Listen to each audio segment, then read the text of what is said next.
సభకు అధ్యక్షత వహిస్తున్నటువంటి మా మిత్రుడు నాగేందర్ గారు, ఈనాటి ముఖ్య అతిథి బడుగు బలహీన వర్గాల గురించి ఆలోచన చేసే ముఖ్యమంత్రిగా రేవంత్ రెడ్డి గారు, అదేవిధంగా బట్టి విక్రమార్క గారు ఉప ముఖ్యమంత్రి, దానితో పాటు మా పిసిసి అధ్యక్షులు మహేష్ కుమార్ గౌడ్ గారు, ఆ తర్వాత మా డిపార్ట్మెంట్ బడుగు బలహీన వర్గాల నుంచి, ఎన్ఎస్ఏ నుంచి, యూత్ కాంగ్రెస్ నుంచి వచ్చి ఇవాళ బీసీ మంత్రిగా అయినటువంటి పొన్నం ప్రభాకర్ గారు, వేదికపై ఉన్నటువంటి చాలా మంది ఉన్నారా, నేను అందరి పేర్లు చెప్ప, ఎందుకంటే మా పిల్లలు వచ్చిండ్రు, స్కూల్ పిల్లలు వచ్చిండ్రు, తల్లిదండ్రులు వచ్చిండ్రు.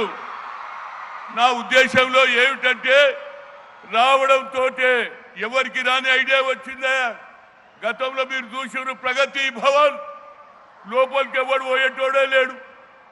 బయట రైతులు వచ్చి అయ్యా మా పొలం ఎండిపోయింది, మా గురించి ఆలోచన చేయమంటే అడిగేటోడే లేడు. కానీ మా ముఖ్యమంత్రి రావడంతో ప్రగతి భవన్ నేను అడిగిన, అయ్యా మహాత్మా జ్యోతిరావు పూలే పెట్టాలనగానే ఇమ్మీడియట్ గా ప్రగతి భవన్ పేరే పెట్టు మహాత్మా జ్యోతిరావు పూలే ప్రజాభవన్ అన్నాడు. అంతటితో ఆగిండా? ఇవాళ సావిత్రిబాయి పూలే ఆమె జనవరి 3న పుడితే ఆ రోజు, ఎందుకంటే ఆ రోజులలో చదువు లేదక్క, చదివేటోడు చెప్పేటోడు లేడు, బర్లు కాసేటోడు ఎట్లు కోసేటోడే ఉండిరి. కానీ ఆనాడు జ్యోతిరావు పూలే ఆలోచన చేశాడు, ఏమిటి మనం కూడా మనుషులమే, ఈ అగ్రకులాలోళ్ళు మనం ఎందుకు తొక్కేస్తారు, మతాన్ని పెట్టుకొని దేశాన్ని విడగొడుతున్నారు. కనుక నాకు ఒక ఆలోచన వచ్చింది, చదువే భవిష్యత్ అన్నారు. ఆనాడు తనే కాకుండా సావిత్రిబాయి పూలేతో అదేవిధంగా స్కూల్ పెట్టిస్తే ఆ స్కూల్ కూడా పలగొట్టి నేను సినిమా చూసిన, బెంచ్లు తీసేసారు, కుర్చీలు తీసేసారు. ఆఖరుకు ఫాతిమా షేక్తో రోడ్డు మీద నడుస్తుంటే పెద్ద తీసుకొట్టినాడు. ఆయన ఎంత అన్యాయమో చెప్పు మీరు. కానీ మా ముఖ్యమంత్రి నేను అవాయిడ్ చేస్తున్నా. అంతేకాకుండా ఆ రోజులలో ఏదైతే మహాత్మా జ్యోతిరావు పూలే కమిషన్లో ఆనాడు ఉన్నటువంటి ఏదైతే ఆలోచన వచ్చిందో, హంటర్ కమిషన్లో ఒక ఆలోచన వచ్చింది. ఏదైతే మహాత్మా జ్యోతిరావు పూలే ఆలోచన చేశాడు చదవాలని స్కూల్ పెట్టిస్తే ప్రభుత్వం ఆనాడు ఉన్నటువంటి బ్రిటిష్ ప్రభుత్వం కూడా ఒప్పుకున్నది. అందుకుంటే మా చెల్లెళ్ళు అక్కడ చదువుతున్నారు. అంతేకాదు మహాత్మా జ్యోతి అరే నిలడా మాట్లాడని ఎప్పుడో ఛాన్స్ వస్తుంది మాకు ఏమంటే ముఖ్యమంత్రి గారు. ఎందుకు చెప్తున్నా అంటే ఇవాళ మా చిన్న పిల్లలకు ఇళ్ళ బాసన్లు వచ్చి స్కూల్ ఫీజు కట్టలేరు. ఇవాళ గురుకుల స్కూల్ కాకుండా ఇవాళ ఎడ్యుకేటెడ్ స్కూల్ కూడా పెడుతున్నారు. దాంతోపాటు నాది ఒక్కటే కోరిక, ముఖ్యమంత్రి గారు ఈ ప్రైవేట్ స్కూల్ తీసేయండి. ప్రైవేట్ అంటే ప్రైవేట్ స్కూల్ అనలేరా భయ్, ఏది గురుకుల స్కూల్ ప్రైవేట్ స్కూల్ ఉంటే మా ముఖ్యమంత్రి గారు స్పోర్ట్స్ సిటీ అంటున్నాడు. స్పోర్ట్స్ ఎడికి వెళ్ళి ఆడతారా? ఒకే రూమ్లో 10 మంది ఉంటే ఎట్లా ఆడతారు చెప్పు? దాని గురించి కూడా 5 ఎకరాలు చేయమని చెప్తున్నా.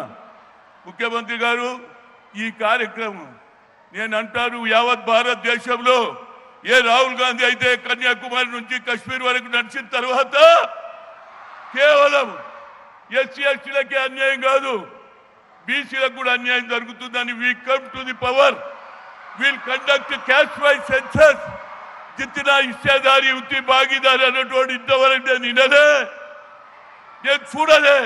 మా గురించి ఎవరు పట్టించుకునేటోడే లేడు. కానీ ఆ కార్యక్రమం కూడా ముఖ్యమంత్రి కావడంతో ఏది ఎలక్షన్ కాకముందు ఒక ప్రామిస్ చేసిండు. కామారెడ్డిలో ఏమన్నాడు తెలుసా? నేను తప్పనిసరిగా 42% రిజర్వేషన్ ఇస్తాన్నాడు. దానితో పాటు ముఖ్యమంత్రి కావడంతో కులగన జరిపినోడు ఈ దేశంలో ఎవరు లేడు. ఒకరు నితీష్ కుమార్ చేస్తే అది కూడా కోర్టు కొట్టేసింది. కనుక మా ముఖ్యమంత్రి గారు మీ పైన గురుతరమైన బాధ్యత ఉన్నది. ఈ దేశంలో మా ముఖ్యమంత్రి గారు ప్రధానమంత్రి కావాలి రాహుల్ గాంధీ అంటున్నాడు. అదేవిధంగా మాకు ఎవరు బట్టి విక్రమార్క అంటున్నాడు. కేవలం బీసీ కులగన జరుగుతుందే, బీసీలు ఎక్కువ సంఖ్యలో ఉన్నారు. ఇవాళ మాకు అన్యాయం జరుగుతున్నది. రాహుల్ గాంధీ గారు ఆ ఇష్యూ టేకప్ చేయాలి. అదే విధంగా ఇవాళ పేపర్ లీకేజ్ మీద కూడా మా అపోజిషన్ లీడర్గా ప్రధానమంత్రి ఇంటి ముందు కూర్చొని ధర్నా చేసిండు. కనుక మీకు మంచి అవకాశం వచ్చింది.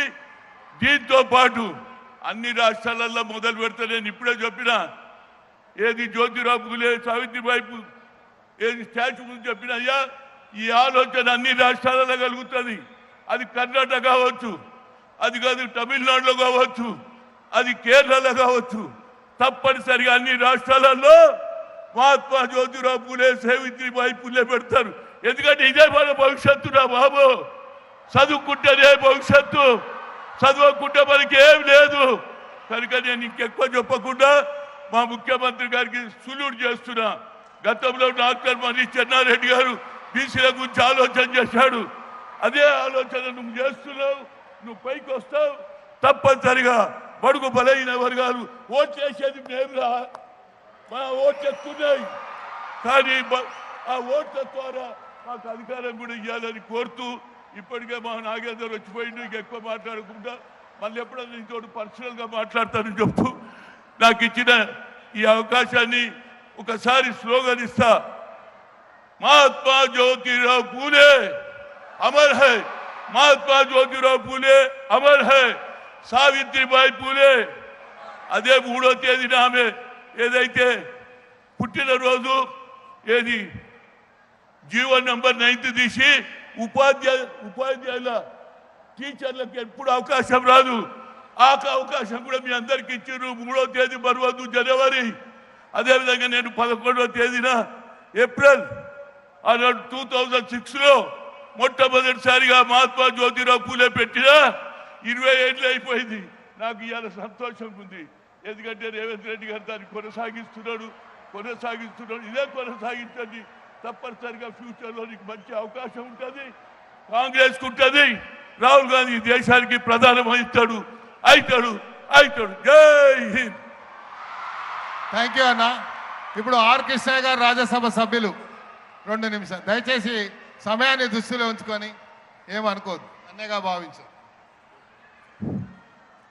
గౌరవనీయులు ముఖ్యమంత్రి వర్యులు రేవంత్ రెడ్డి గారికి, అదేవిధంగా ఉప ముఖ్యమంత్రి బట్టి విక్రమార్క గారికి, ప్రభుత్వ సలహాదారు కేశవరావు గారికి, హనుమంతరావు గారికి, మంత్రివర్యులందరికీ పేరు పేరున ఈ కార్యక్రమానికి వచ్చిన ఎమ్మెల్యేలు, ఎంపీలు ప్రతి ఒక్కరికి పేరు పేరున హృదయపూర్వక అభినందనలు. ప్రత్యేకంగా ముఖ్యమంత్రి గారిని నేను అభినందిస్తున్నా. ఎందుకంటే పూలే ఓ గొప్ప సంఘ సంస్కర్త. ఒకనాడు అభిజాత్యము అహంకారంతో కొట్టి మిట్టాడుతున్న కరడుగట్టినటువంటి వ్యవస్థను ఎదిరించి ఆయన అంటరానితనానికి, అవినీతికి, అక్రమాలకు